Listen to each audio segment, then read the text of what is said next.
Everyone who finished Persona 3 know 3 children survived the Kirijo orphans experiment, but did you know there is actually a 4th one that not many people talk about? That said, the Orphan Program was not the only program that the Kirijo ran on children, and in this video we're going to talk about all of it. So let's start with the question that comes up the most. Why did the Kirijo use children and not adults? The Kirijo Group is a company described as an international corporation which boasts innovations in many industries and is the sponsor of Gekkoukan High School. The size of it is easy to underestimate. In the Japanese fan encyclopedia Pixie, the Kirijo Group is said to be employing 2% of Japan's working population. Now, the Kirijo Group experiment on children all started with Misaru's grandfather Koetsu Kirijo finding a plume of dust and experimenting with it. A plume of dust is a piece of Nyx. When Nyx fused with the moon, part of her body were shed and fell down to earth.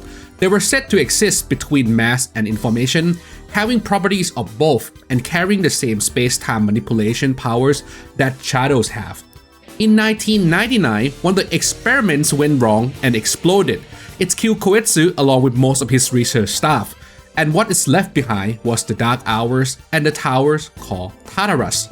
Koetsu's son Takeharu took over the company, and sometime after the explosion, he took Misaru into Tartarus, hoping to study it.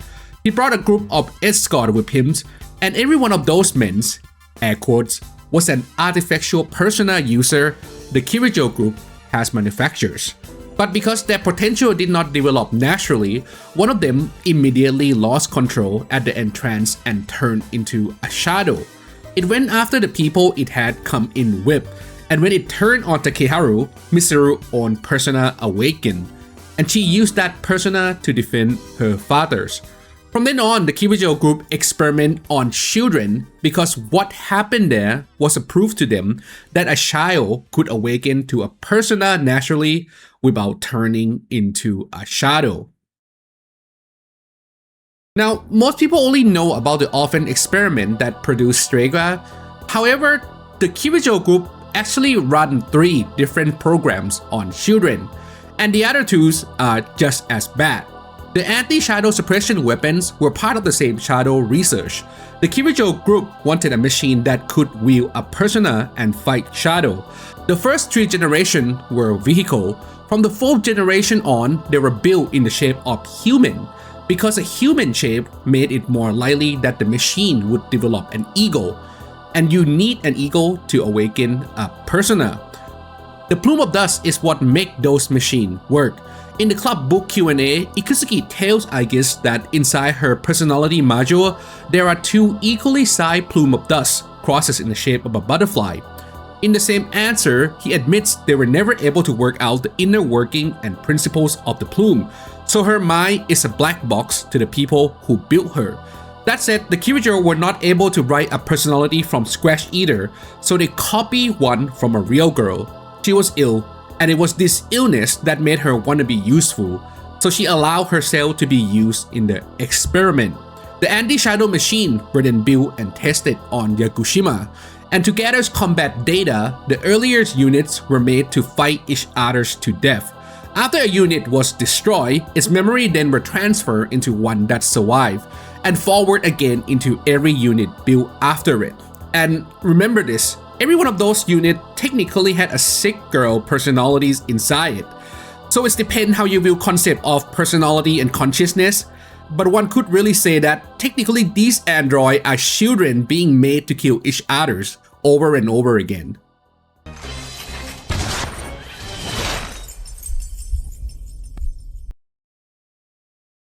Project Puppetmaster was run on a single child named Sho Minazuki. The man running it was none other than Shuji Ikusuki, one of the scientists working on the Kirijo Group's experiment. Sho was an orphan and Ikusuki's favorite test subject because he was usually aggressive and has tremendous potential as a fighter. Ikusuki built the experiment around isolation.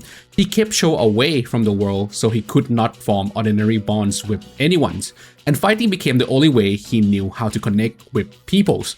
They put him in a room with a group of anti-shadow weapons and made him fight them with a knife in each hand. That said, Cho ended up treating Ikusuki as a father figure anyway, and Ikusuki take full advantage of this, using that relationship to keep control of him.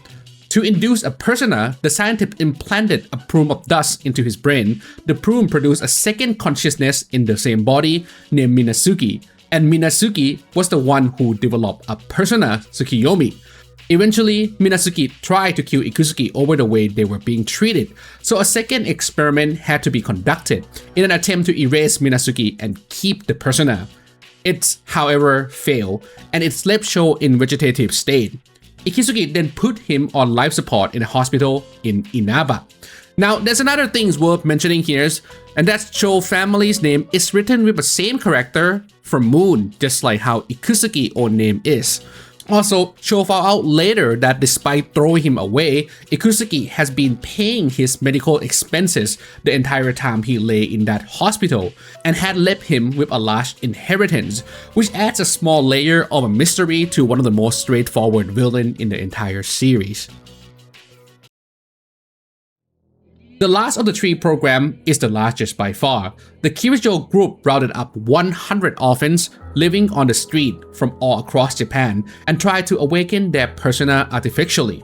The club book Q&A explains that Ikusuki himself was the one who gathered those children and subjected them to inhumane experiment. An artificial persona user is someone whose persona has been pulled out by force, breaking the rule of obtaining it naturally. The first step of turning someone into one, however, is never explained.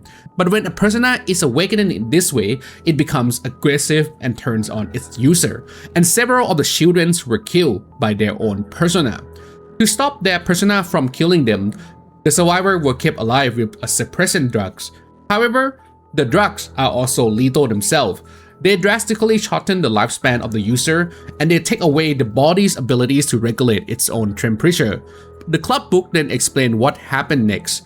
The children were sent into Tartarus on the first attempt to explore it, and none of them came back. The company then filed them as missing when it failed to recover the body. And after that, all evidence of the projects to create artificial persona users was destroyed or sealed away. Across the whole projects, only 3 children got out. They managed to escape before the Tartarus expedition, and they stole a large stock of suppressants with them. Those 3 are Takaya Sakaki, Din Shirato, and Shidori Yoshino, who later formed Strega. In Reload, Takaya explained how they were used as test subject, with a prototype evoker that made summoning easier. However, because that evoker drew out the full extent of a persona power, the persona summoned by it is much harder to control. Takaya has bad memories of it, which is why he refused to use an evoker, and the only time he ever does is in his final fight. Reloads also adds an enemy called the Shadow of the Abyss, which Takaya explained is what left of a persona user who was killed by their own persona. Now, remember when I said that only 3 of those children got out? Well, apparently there is a 4th one. In the 2007 novel Persona 3 Shadow Cry, there's an artificial persona user named Izumi, who was one of the children the company sent into Tartarus and filed as missing. But what the company did not know is that he actually survived. He was badly injured and he woke up to find that somebody had saved him.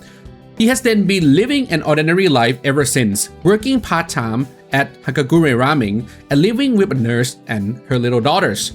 Now, being an artificial persona user, Izumi also has a persona, but because his aptitude is so low, it manifests in a very strange way. His persona has no mythological names and barely any shape. It's a silhouette that can only just about beat the weakest shadow, and he calls it nameless. That said, this novel does not have a very happy ending, and I might cover it in the future if people are interested. The book also adds some new information about artificial persona user as well. Apparently, they developed a brand on their body. For Takaya, this is his arm tattoo, and Shidori has 2 marks on her back that look like a place when angel wings were torn off. That's the 3 program. 100 of orphans taken off the streets, a line of machine built out of 1 sick girl mind, and 1 boy raised in isolation with a piece of God in his head. Now, there's one final thing worth mentioning here. At the end of the club book Q&A session, Aigis invite Ikusugi to apologize to all of this. However, he answered, "I will not apologize, Aigis."